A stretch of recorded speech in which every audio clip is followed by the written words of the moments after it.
All right. Hello, everybody. Welcome to the Real Crusades History Podcast. I am J. Stephen Roberts, and I am joined by Rand Brown. Rand, how you doing? Great. It was good to be here.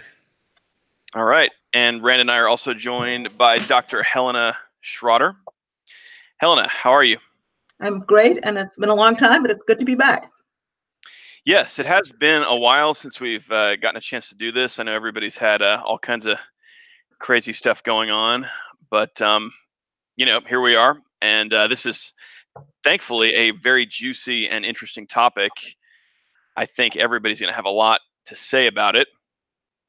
Okay, so I'll go ahead and introduce our topic. Our topic tonight is the Turcoples, and so who are the Turcoples? They are the quote-unquote native auxiliaries who were employed in the Crusader army, the army of the various armies of the Crusader states. And I will say this morning I actually was recording a test run on a video I'm going to do about the Turcoples, and that is a funny word when you have to say it a lot. I have to say. I don't know. What do you guys think? The biggest problem with it is that it's misleading. And I think that the very fact that we use the word Turcoples suggests that they're Turks. And as I'm sure we'll get into it, that it may be the origins of the word, but it's a very misleading term for the Frankish auxiliaries that are universally called Turcoples. Mm-hmm. Yeah, that's a good point. So let's actually start there, because that is pretty much getting us right at the beginning of the issue. So who were these Turcoples? Well, the Crusaders first encountered people who were called this during the First Crusade in the Byzantine army. And this was, of course, pretty early on as the armies of Godfrey and Bohemond were approaching Constantinople. So who were these people? Well, they were mercenaries employed in the Byzantine forces, and this was basically any type of soldier of Turkish origin. And I believe in the article that we were looking at, and I'm going to let everybody know about that article. Remind me the author's name of the article, Helena? It's Yuval Harari. Yes. In his article, he does mention that it's kind of specified by some of the chroniclers like Albert of Aachen that the Byzantine Turcoples were generally people of Turkish descent, but also maybe half Christian, like maybe half Byzantine, like a Byzantine mother and a Turkish father, or vice versa, something like that. But for the Crusaders, this was not the case. Turcoples, it describes a role in the Crusader army. So this is pretty interesting. Helena, do you want to start off and talk a little bit about who the Turcoples were to the Crusaders versus to the Byzantines?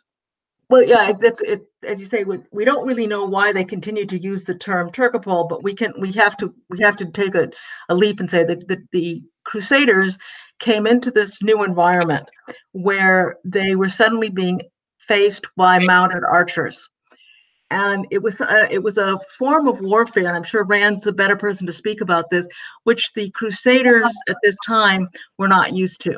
In other words, the warfare in Western Europe did not have a role for mounted archers. But the Turks did. The Turks relied heavily on mounted archers. It was their strongest arm, and it was the one aspect of the Turkish armies that the Crusaders found most unsettling and difficult to face. But you can't become a Turkish mounted archer overnight. It takes years to develop, of course, the riding skills, and the knights had that. But learning how to fight with a bow and arrow while riding is not something that somebody could just do and learn at the drop of a hat. So they, in fact, what the Crusaders needed to supplement or augment their army were mounted archers, and they turned to the natives to provide that arm. Right. And this happened almost immediately when the Crusaders began conquering the Crusader states at the end of the First Crusade and in the first couple of years of the 12th century. in the Harari article, he mentions that I believe 1109 is one of our earliest references. That's found in Usama. Usama ibn Munkid, the famous Arab chronicler, he describes a group of Franks, well, a Frankish army that contains around 500 cavalry, 200 of which are Turcoples. So already we kind of see this is a considerable number of this force. And Usama himself defines the Turcoples as the Frankish archers. So that right there, or the archers of the Franks, I think is how he puts it. He doesn't imply that they are necessarily ethnically Frankish. So that already kind of implies very early on how important this type of warrior was in the Crusader army, or in various Crusader armies. And I think this is interesting because it seems like a lot of the earlier historians you read, especially the earlier 20th century, they tend to dismiss the Turcoples. It's like they were kind of a sort of unnecessary auxiliary unit. And I would go so far to say they just overlooked them. In other words, what Harari has really done is gone back to the primary sources and showed how very important and how often they are referred to in the primary sources. Whereas in the historiography, if you read most accounts of the Crusades, particularly from the last century, they don't appear at all. They don't talk about them. They talk about knights and they talk about, the enemy. They talk about the Franks. They don't talk about native troops. They don't talk about Turcoples at all. But going back to the primary sources and even fundamental things like the Templar rule, where there's a master of the Turcoples, there's a Turcopolier. The Hospitallers had a Turcopolier. They had officers responsible for Turcoples. They had entire units. They had entire facilities for Turcoples. But you read most histories of the Crusades, and they're non-existent. Right, and I think that kind of shows us how skewed our perspective can be if we get too caught up in preconceptions and don't really listen to what the sources are telling us. Because, like you said, Helena, once we decided to talk about this, I went back to a lot of our various chronicles, and I was looking at references to the Turcoples, and they're absolutely filled with them. I mean, the Gesta Regis Ricardi, makes it a point to talk about the Templars setting out with a very strong, large group of Turcoples. Like, that's almost an exact quote. And Walter the Chancellor, which is the early history of the Principality of Antioch, a lot of references to Turcoples. Of course, Harari points out that that's some of our earliest information about the Turcoples is the ones serving in the army of the Principality of Antioch. So yeah, I just think this is so important because, I mean, what a skewed perspective we would get of the Crusades if we really are just thinking about Western Knights versus Saracens, and we're not taking into account this whole other element.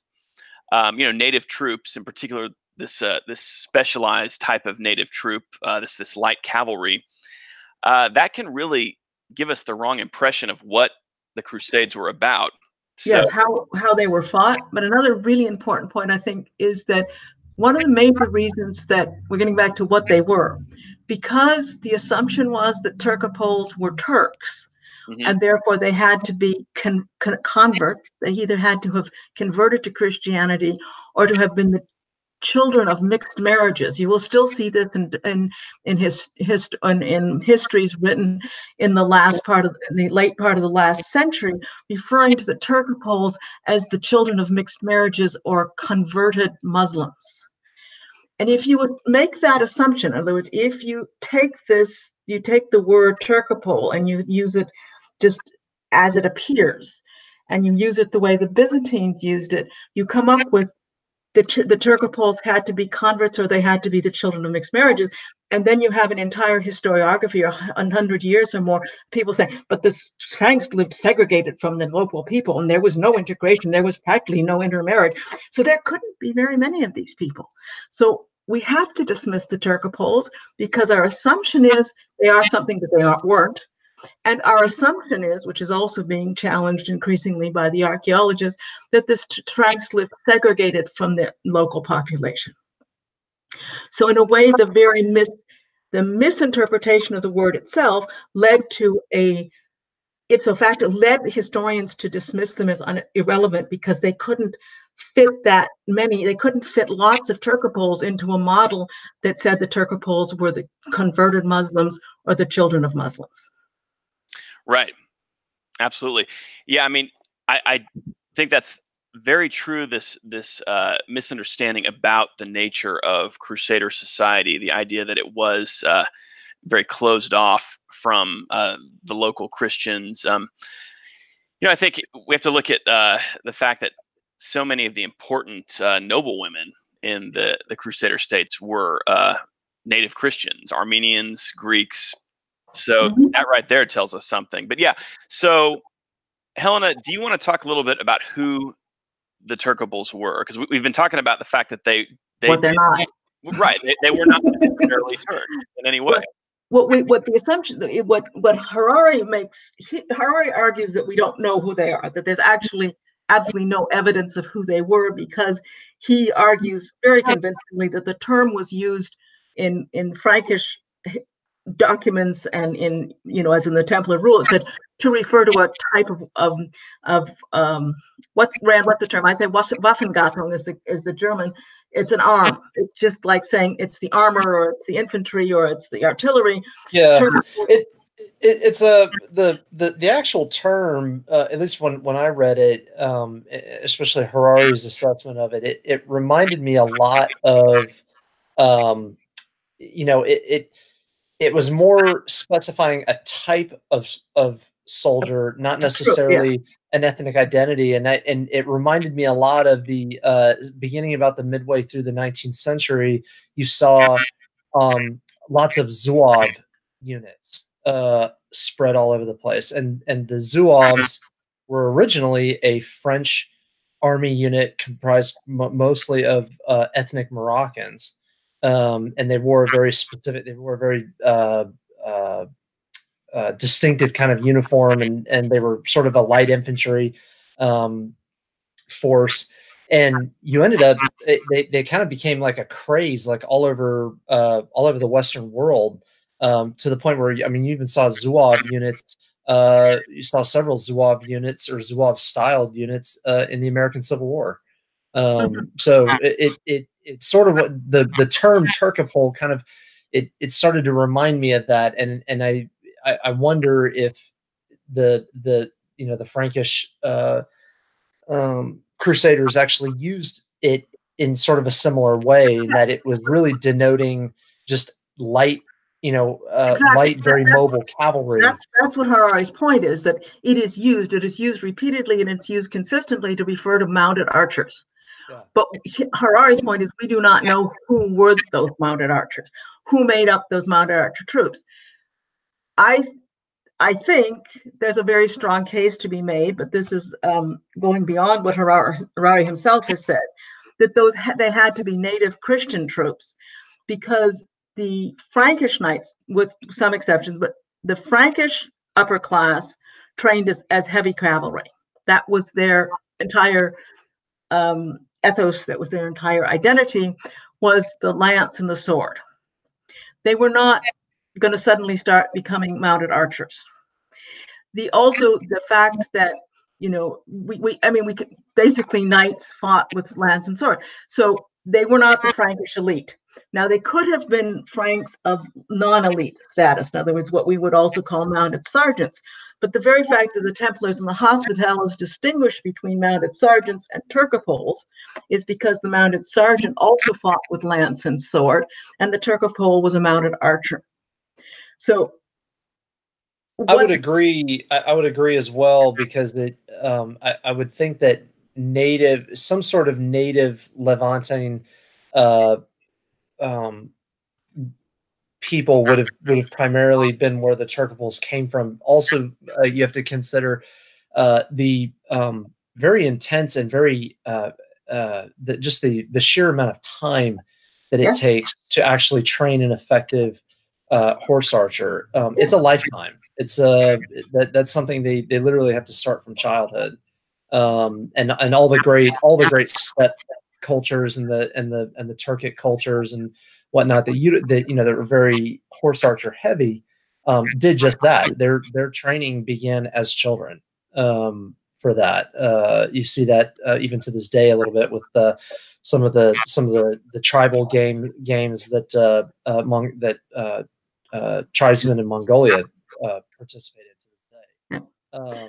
So it's something where I really do agree that it had to have been somebody native, and the group that would make the most sense would be the native Levantine Christians. Right. And what feeds into this is that there was that one of the arguments against the Turcoples, the Frankish Turcoples being native Christians, was that during Muslim rule for hundreds of years, they had not been allowed to own horses or to bear arms, so that they didn't actually have that tradition of developing these skills. I think that's borne out by the fact that in 1109, the first time the Franks tried to use the local Turcoples, they're a disaster and they run away. That's because by 1109, those native Christians hadn't had time to develop the skills they needed to face Turkish mounted archers. By the time you get later into the Crusades, I mean, when we're talking for Third Crusade that Jay Stephen was talking about, but even looking at Hattin, where they make up 50% of the force, that's 80 years in. You've had 3 generations of freed Christians who were allowed to own horses and allowed to bear arms. Yeah, and based on what the rule of the Templars and the Hospitallers says, it seems pretty clear that Turcoples, as a specific type of fighter, this was something that was cultivated in the Crusader states. So, these units were cultivated, and I imagine people were being raised to do this. This was something that was in demand, and it would make sense that local Christians and people like that would be responding to that. It does kind of seem like, though, Harari seems to imply that there's a good chance it could have been quite a variety of different types of people. It could have been Turks who had converted, because that happened. I mean, we do know that Turks and Arabs who were Muslims converted all the time and came over to join the Crusaders. Just like vice versa happened as well. The only thing that speaks against that is, and this is very important piece of evidence against the people who still claim Turcoples were all the converts or the children of Turks, was that when they were captured, they were not massacred, and apostate Muslims would have been massacred if they fell into Muslim hands. Yes, there's no question about that, and there's no evidence that the Turcoples were subjected to that. But I guess what I'm saying here is, or what Harari seems to kind of almost imply is, like, not all of them would have necessarily been converts, but maybe a Turcopole unit could have maybe been a wide variety of people in it. So you could have had maybe a few Turkish converts and native Christians and maybe even some half Franks, and like it could have been that sort of situation. And there could have been a situation where all these different types of people would have gotten that training, especially when Turcopole units were in demand in the Crusader armies. So it's just, there's no question. I mean, that's what Harari says, is that all we know is what kind of troop they were. We don't know where they came from. That's why I said I'm going a step farther and saying, where would most of them have come from? Just based on pure numbers. Yes, there could have been the children of mixed marriage. Yes, there may have been the rare apostate who was risking his life anytime he fell into enemy hands. But the most logical source for the majority would have been the local Christians, the Christian elites, who were very committed to the Crusader states, had an interest in defending it, were economically in a position to support such an expensive training, and therefore, I think that we can really conclude that the majority of the Turcopoles, although the term is not ethnic, but the majority of them would have come from the particularly militant Christian groups, and that's the Armenians and the Maronites. Yeah, absolutely. I think that's very fair to say that most likely a majority, if not an overwhelming majority of them would have come from that those groups. So you mentioned the Armenians and the Maronites, Helena. And yeah, I know that we have seen that those would be some of the local Christian groups who would have had already some military traditions of their own. The Armenians kind of seem to have had more of a sort of a lance cavalry type tradition from most of what we've seen. But Helena, you think that the Armenians may have been adopting, this mounted archer style? They had been fighting mounted archers by that time for a hundred years, right? Mm-hmm. So that it seems to me that just as the Crusaders rapidly realized they had to have counter forces to counter the Turkish archers, that the Armenians as a people that had been fighting on that frontier for a long time would have developed that tradition as well. But I'm speculating. When we look at the artistic evidence, there's the beautiful paintings from the St. Catherine's and Sinai, which shows mounted archers. That's obviously not Armenian. That's coming from farther south. Mm-hmm. Okay. All right. So let's see. I guess now let's get into a little bit of the military function of the Turcoples. I know I've got plenty to say about it, but Rand, did you want to jump in on that? I mean, I know that you liked the article quite a bit too. What was your? Yeah, the role of any horse archer at that time was pretty standard. The two main characteristics of mounted archers, or even the hybrid variety, where maybe they were mounted archers, but they also carried lances. There were those at that time as well. Their two main characteristics were speed and mobility. You wanted them out there to be able to cover as much ground as possible, to reconnoiter the field ahead of an advancing army, to provide that to push out the line of sight for a commander, so that he can gain his his situational awareness. That was their primary function. And then in actual combat, again, their speed and their mobility made them critical to either screening, running out first as a skirmisher screen in order to disrupt an advancing enemy force, pushing out on the flanks to provide that sort of pressure, but at the same time have the ability to get away from heavier elements. Now in the Far East, or in the Near East, at that time, probably the majority of the armies that they were fighting, especially the Muslim armies that the Crusader states were fighting, were had very sizable contingents of nothing but horse archers, or some sort of a hybrid lighter cavalry, that carried both bow and lance, or javelins, or whatever whatever they were equipped with. So the Turcoples at that time would have served an incredibly important role for the Crusader armies, because you did have, especially in the earlier stages of the Crusader states, that style of fighting was still very new to people coming from Western Europe. It was not the melee-oriented combat of shock, and heavy armor, like the Western Knights were accustomed to and what they were trained to do. So the Turcoples would have not only served their traditional roles as reconnaissance and skirmishing and screening, they would have, hopefully, ideally, they would have provided a counter to the Muslim horse archers and the Muslim light cavalry. Yeah. And I just looked up this image from St. Catherine's of the horse archers. That's pretty amazing, Helena. That is period.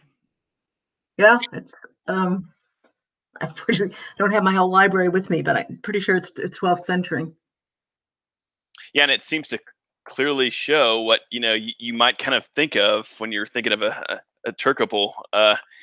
Looks like some kind of padded jerkin that they're wearing, and so that makes sense. And they've got the cross on the banner too. So, yeah, looking at Harari's article, he talks about the fact that the Turcoples could function in a variety of ways, and that they needed to. One of the things that he also mentions that I thought was really interesting is how he thinks that without contingents like this, the Crusaders probably would have been quite a bit less successful than they were. He sort of points out that if it really was nothing but heavy cavalry, with very limited numbers versus these much larger armies of mounted archers, that would have really limited their mobility, limited their reconnaissance, limited their ability to gather supplies. Right, foraging was an important point here.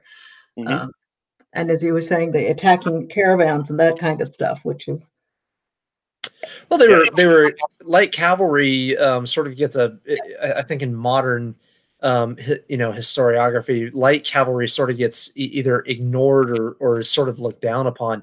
In reality, light cavalry was extremely versatile and could perform a lot more functions for an army than the heavy shot cavalry could. A good modern analogy that you could use would be, the difference between like light scout vehicles, either like LAVs or something along that lines, as compared to like an M1 main battle tank, which has a lot of armor and can bring a lot of firepower to bear, but is extremely slow, very very heavy, very difficult to maneuver.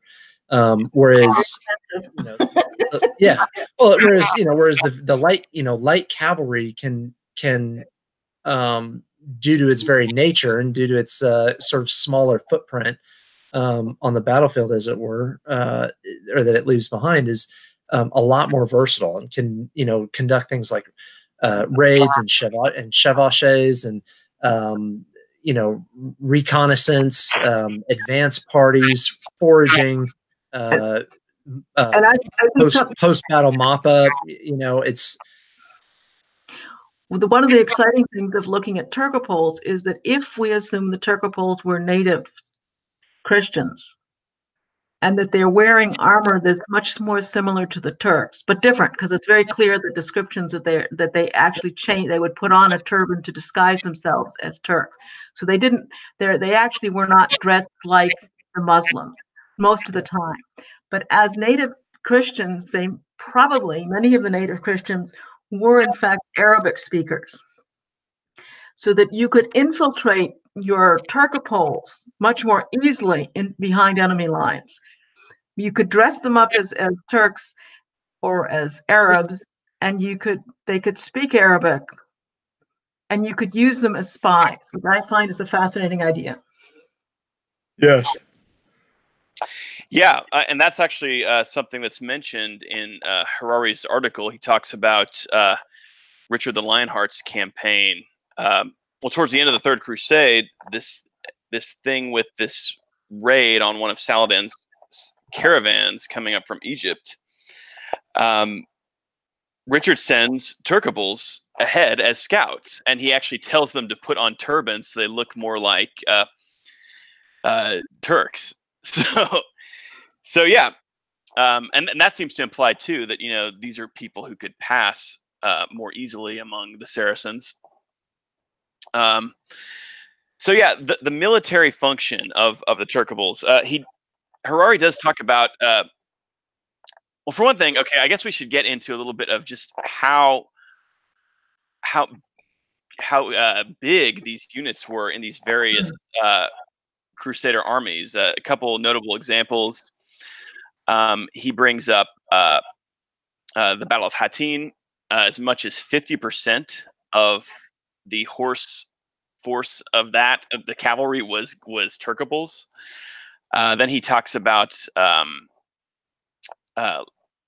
Richard the Lionheart's cavalry during the raid on Saladin's caravan. Something like 1,000 Turcoples could have been involved in that. He mentions the Principality of Antioch. These campaigns of Roger of Salerno in the mid-12th century. That's the Battle of Sarmin and the Battle of Ager Sanguinis. Very large Turcopole units commanded under the command of the units that the prince himself was commanding. So really, these are considerable parts of the of the Crusader forces. Sorry, I was looking at the chat. I need to quit doing that. I've got the chart up here. We've got 350, 500 and 1168. Humphrey of Torrens' relief of Crac de Chevalier, 200. As a Sicilian expeditionary attack on Alexandria, 1,000 Turcoples. Yeah. Frankish army 1183, 1,500. Frankish army at Hattin, 1,000 Turcoples. Oh no, 1,000 mounted troops. Sorry. So these are just huge portions of these armies, and you can see how this would have a major impact on the way these armies would fight. Harari says like anywhere from 30% to 50% to at times up to 80%. Yeah. So it's like these could, depending on the situation, it seems like if it was more of a fast, a hit and run type thing, often it would be larger numbers of Turcoples. But I mean, you know, at Hattin, one of the most important battles in the history of the Crusades, where a very large army was assembled, a huge portion of that, you know, half the cavalry is Turcoples. So yeah, I think this idea of just like purely kind of slower moving, compact, heavy cavalry versus these fast moving, swift Saracen horse archers, that really does not give us an accurate picture at all of what these Crusader military campaigns were like in the Crusaders facing this. Well, and I think it also highlights an extremely important point that except for some works like Harari have really not been explored very much in the modern scholarship, and that is the extremely vital and vibrant military cooperation that existed between the Frankish Crusaders and the native Levantines. Most likely the Christians. I think that's an extremely important point that this research highlights, and that this reexamination of the primary sources highlights.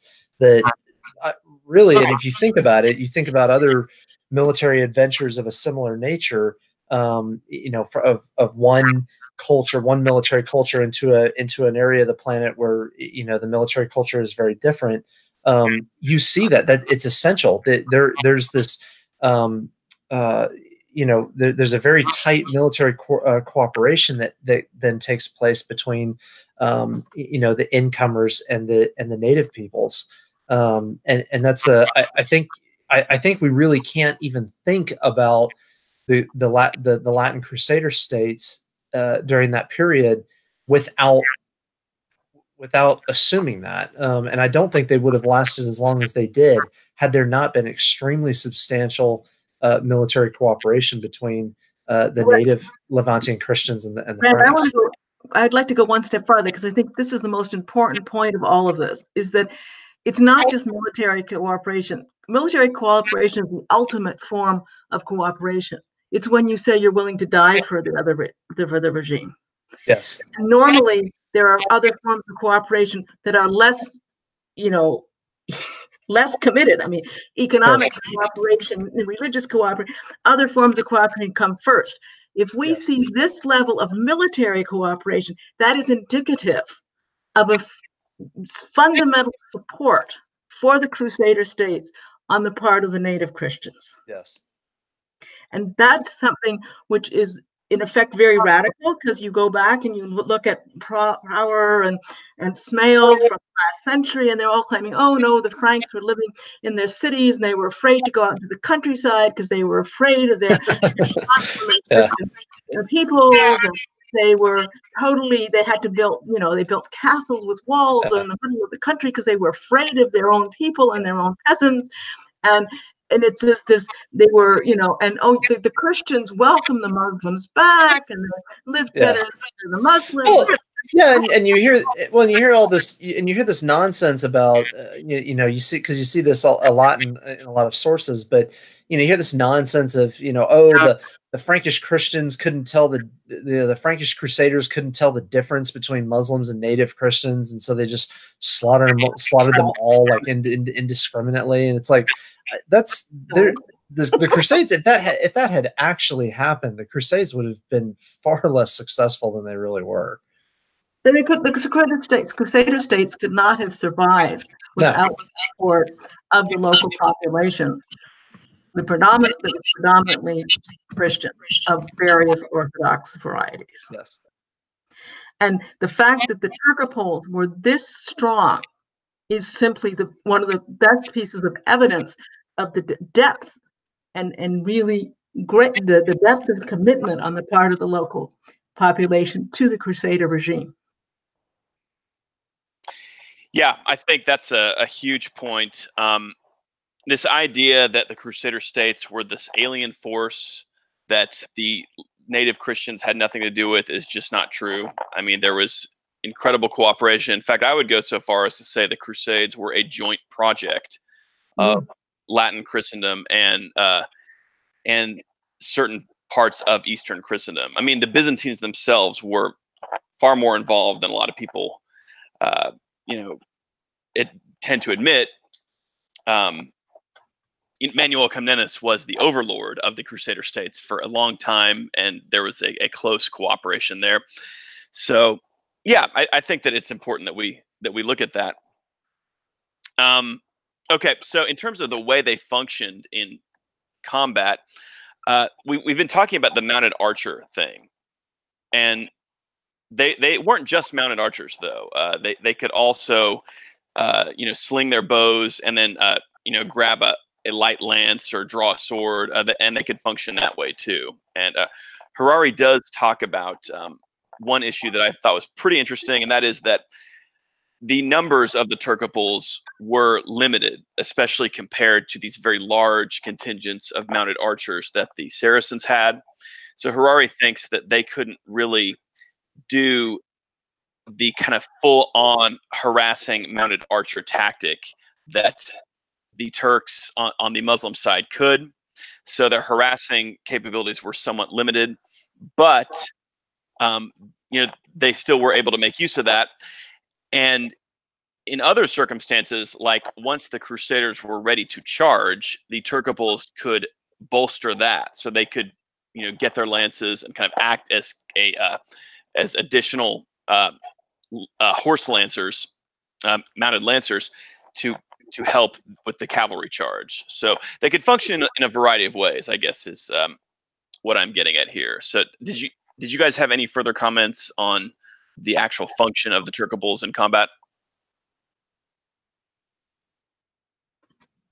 I didn't. You summed it up pretty well, and I think we've hit all the major wickets. But yeah, I think the fact remains that this type of cavalry was vital to military success for the Frankish Crusader states. That they would not have survived were this had this strict dichotomy of heavy shock armored Western tradition been the sole sole tool at their disposal. Yeah, I think even we should mention, I don't know if we've talked about this in another podcast where I wasn't there, but the idea of the box, the fighting box, which was so important to Frankish tactics, that you know, and we think of it just as the infantry protecting the heavy cavalry until they have a moment to jump out. If you add the element of light cavalry, then you have a screen and you have reconnaissance, and you make it much more possible to move that box.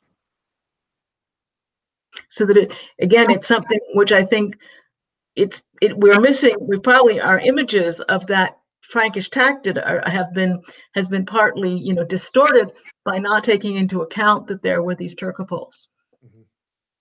Yeah, well, I think it greatly enhanced the Crusaders' ability to deploy forces that really did employ combined arms tactics, what we would today call combined arms tactics, and that's where, you know, each element of the force is supporting the other in a very close symbiotic relationship that allows the force as a whole to be a lot more adaptable to you know, in each engagement. Yeah, and that's one thing that Harari does mention, is that the Turcoples could act as kind of a forward screen that would delay the harassing tactics of the Muslims, or even, you know, or sort of just be able to exchange arrows with them in a way that kind of augmented the ground archers. I mean, you can really see where this would come in handy. Mm. So yeah. Okay, I'm going to jump back to our topics here. So, all right. So there were a couple of campaigns that Harari mentioned that jumped out at me as interesting examples of how Turcoples functioned in the field. One of these, we've already kind of talked about the thing with Richard's caravan raid, and I do want to get into that again. But this issue with a Saracen attack on Jerusalem in 1229. Do you guys remember that one? Yes. Pretty interesting. 1229? I believe. No, can't be 1229. I believe that's where he put it. I think it's got to be later. It's either 1244. I think this must have been right after. No, because there's a truce. There's no attack in 1229. It would have to be 1239 is when the truce breaks down, or when the truce ends. Let's jump back to the article. Yeah. See if you can find it. He says 1229, flying column of Turcoples rescues the Christians in Jerusalem. So I wonder if it could have been a group of Saracens who were breaking that particular truce. I don't know, but anyway, so that's the date that Harari gives. I see what you got. That's the first time I've ever seen it, and I've been actually focused on that period a lot recently. So that's very surprising to me. But anyway, what's really interesting about it is the Turcoples seem to be the decisive element in this whole thing. So just real quickly, what happens is Jerusalem is attacked by a force of Saracens. The Christian population takes shelter in the citadel. They send a message to Jaffa asking for help.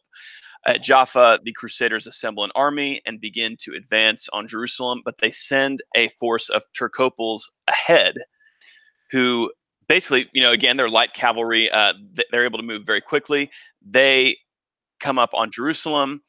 The Christians inside of Jerusalem see them approaching, and so they sally forth out of the city and are able to defeat the Saracen army.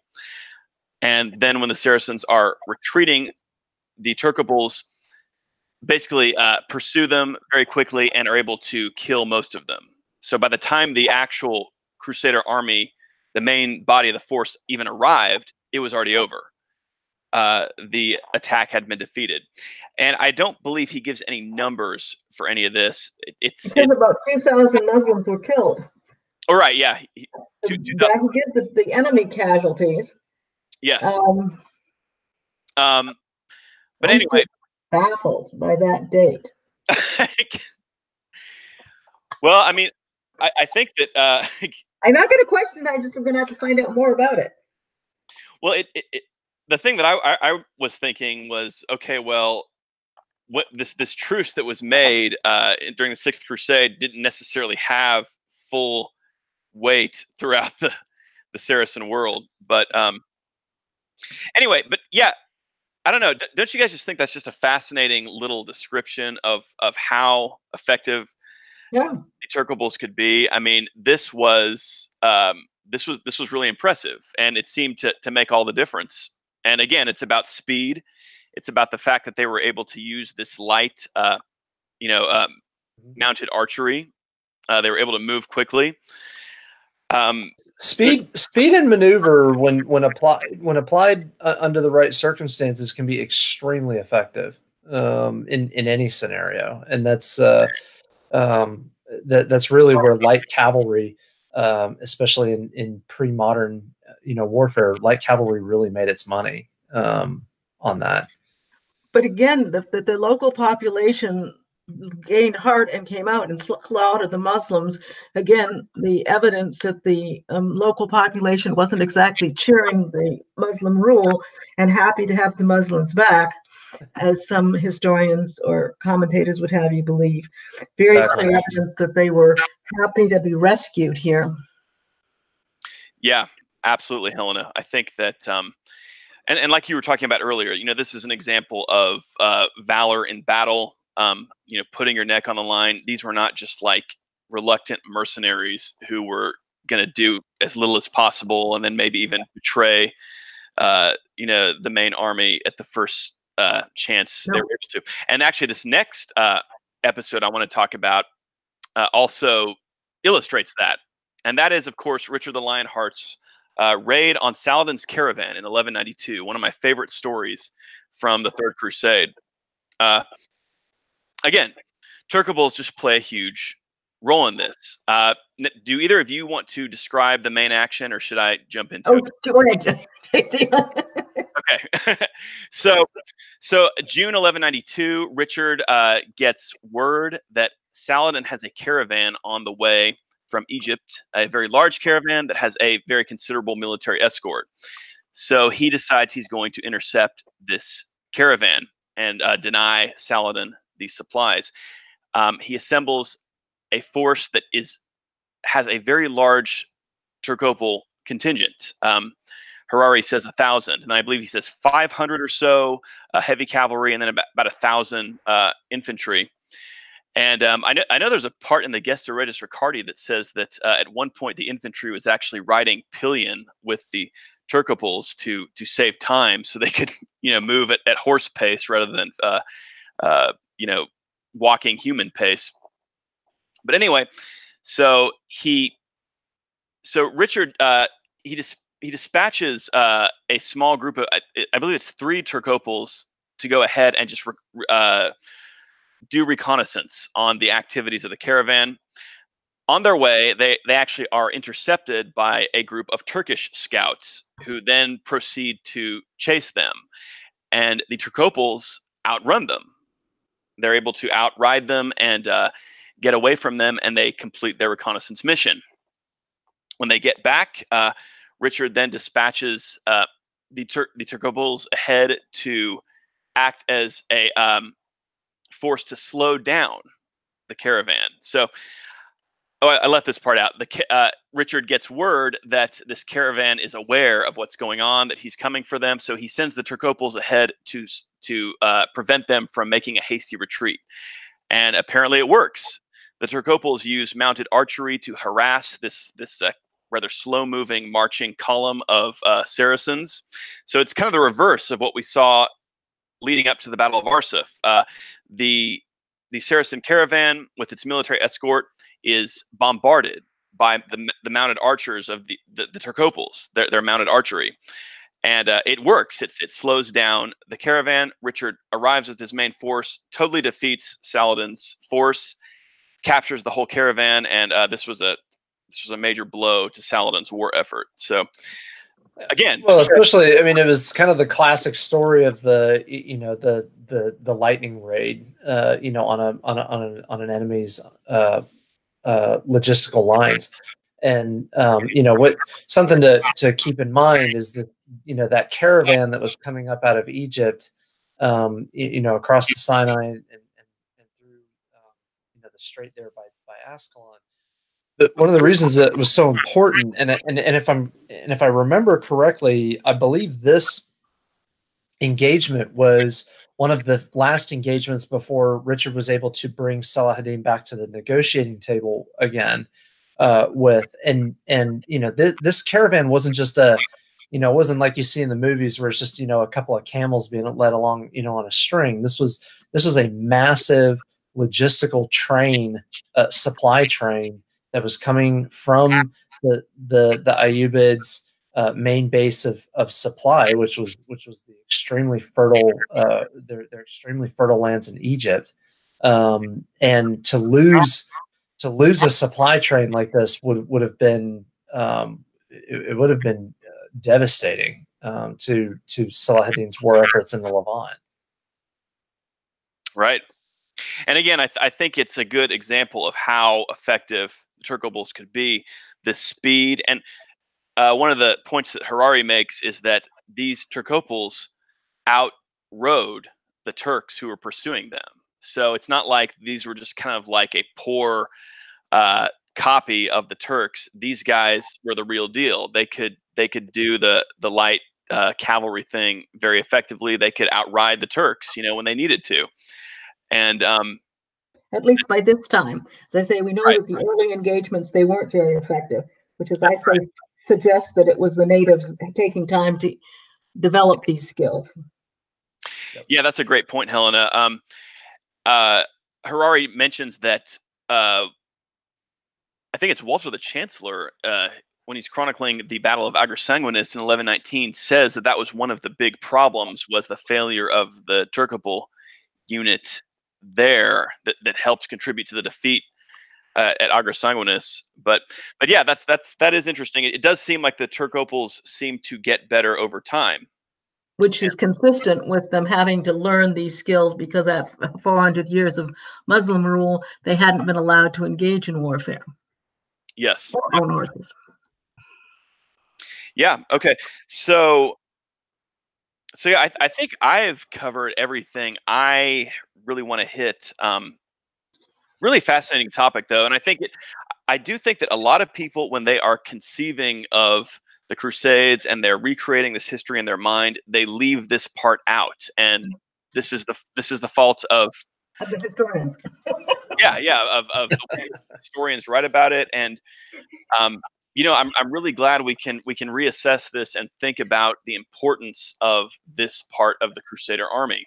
And also too, Helen, I think that it's so important and so fascinating to look at the fact that Eastern Christians were so heavily involved in this whole thing with Crusades. Well, I think it has the potential historically to really change the narrative of the Crusader states as a whole, and the crusading period in the Levant as a whole, in that it really does need to be explored more, this potential relationship of military cooperation between the Frankish Crusaders and the native and the native inhabitants. It kind of has the potential to be one of the great military partnerships in history, and it's just it is kind of incredible that that has really not been explored very much, even though it's obviously very well featured in the but you are familiar with Christopher McEvett's, his book on rough tolerance, which relies on the Armenian and the Syriac and the native Christian sources, is an excellent book looking at the overall relationship. It doesn't focus on the military relationship particularly. That's almost only a footnote in his book, but he looks at the amount of religious cooperation and economic cooperation, the ability of the native Christians to rise up, to even be knighted, to have economic power, etc. So but again, that was only published within the last decade or so. Yep. Yeah, there are plenty of examples of native Christians who had important positions, who commanded garrisons at castles. So yeah, I mean that is huge. Okay, so I think this has been a really good discussion. a really good topic for us to get back into the podcasting thing here. So I'm glad we got to do this. Let's go ahead and talk a little bit about what everybody's been doing. So Helena, you obviously have some great books out that we've talked a lot about. And the next one, it's at the printer right now. So the next book in the series, The Emperor Strikes Back, should be out and available on Amazon by about the 1st of August, first or second week of August. So that's exciting news from here. So this is continuing with your history of the Sixth Crusade and right, the Civil War in Outremer, Civil War in the Crusader states. There was the War of the Barons against Frederick II, based on trying to establish rule of law. The issue was rule of law versus authoritarianism or absolutism on the part of Frederick II. Yeah, so Rebels Against Tyranny was really good, as was the first in the series, The Last Crusader Kingdom. So everybody do please check those out, as well as Helena's Jerusalem trilogy, which chronicles Balian of Ibelин's career. And also, you know, Helena, your presence on Quora is really impressive, I have to say. It's getting up there. I'm always glad to see a Quora post that's written by you. It's refreshing. It's like, oh, good, somebody who actually knows what they're talking about. Yeah. Well, the good thing is that and I have gotten a lot of followers there, so it's people are, you know, they like it because I also try to provide the sources, obviously, and give the argumentation. I don't just say something. Yeah, you're doing a great job there, and I think you know, you're certainly an asset to the Quora community. I think it's a really good format too, just for your style, because you know your blog posts are so solid. I think that's kind of a good augmenting thing to that. So okay, so that's what Helena's been doing. Rand, what have you been up to, my friend? Oh, you know, unfortunately, still pounding it away in the Marine Corps. So that's I unfortunately haven't had a whole lot of time to devote to extracurricular activities. Still slowly, very, very slowly, and I mean, almost glacially, getting through, starting to begin my experiment in novel writing, which unfortunately is not going to cover the Crusades at all. And I think I've told everybody this before, but is actually going to hopefully cover the various phases of the 100 Years' War between England and France. Great topic. Love it. Look forward to it. And it'll be there'll be a few stories where you'll still get the perspectives of not just the English side, but also the French side, and also the various other European states that also played a role, because it really was sort of the medieval equivalent of the Great War, and it was you had a lot of allied coalitions that took part in that, but really, I also just want to give it that intimate, close-up view of, not just portray the great and the famous, but also the common and the obscure. What it was like, living in that extremely dynamic time in European history. So, but someday that'll be get rich on ransoms. How to get rich or poor on ransoms, depending on what side you're on. Yeah.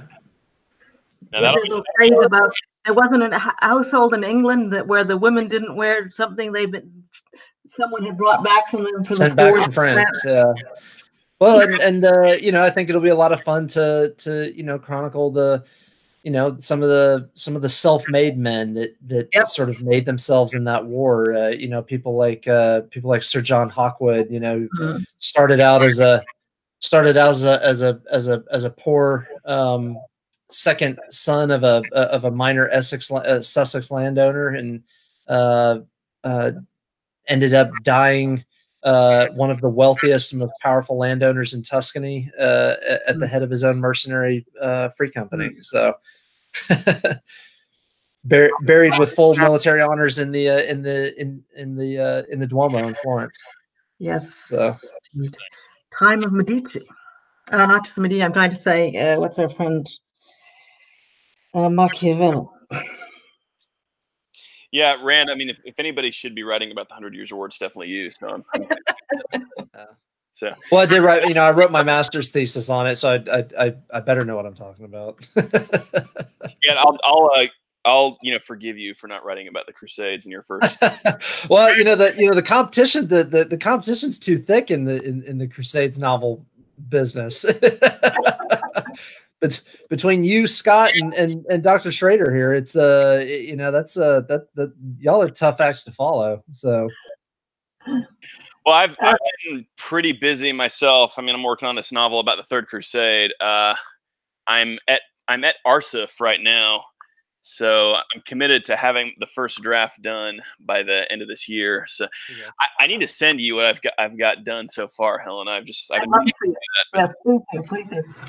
I definitely am gonna have to have your help to finish this thing. So, but I mean, of everybody I know, your knowledge of the Third Crusade is huge, and so yeah. Great, send it along. Okay, well, I think that is a pretty good podcast for us. That's 1 hour exactly, almost. So it was great to have both of you here. Helena, thanks for joining us tonight. You're welcome. It was a pleasure as always. And Rand, thanks for joining us as well. As always, man, it's always fun to do one of these. We need to do them more often. So I've seen everybody in the comments. I've seen at least 3 or 4 people ask about the infamous red arrow or 3 arrows response. So hopefully we'll get a chance to do that again. Yeah, I'll talk to Peter and we will make sure and do that. I know that everybody has been wanting us to do that, but so we'll try to do it. Okay, everybody have a great night. We will talk to you later.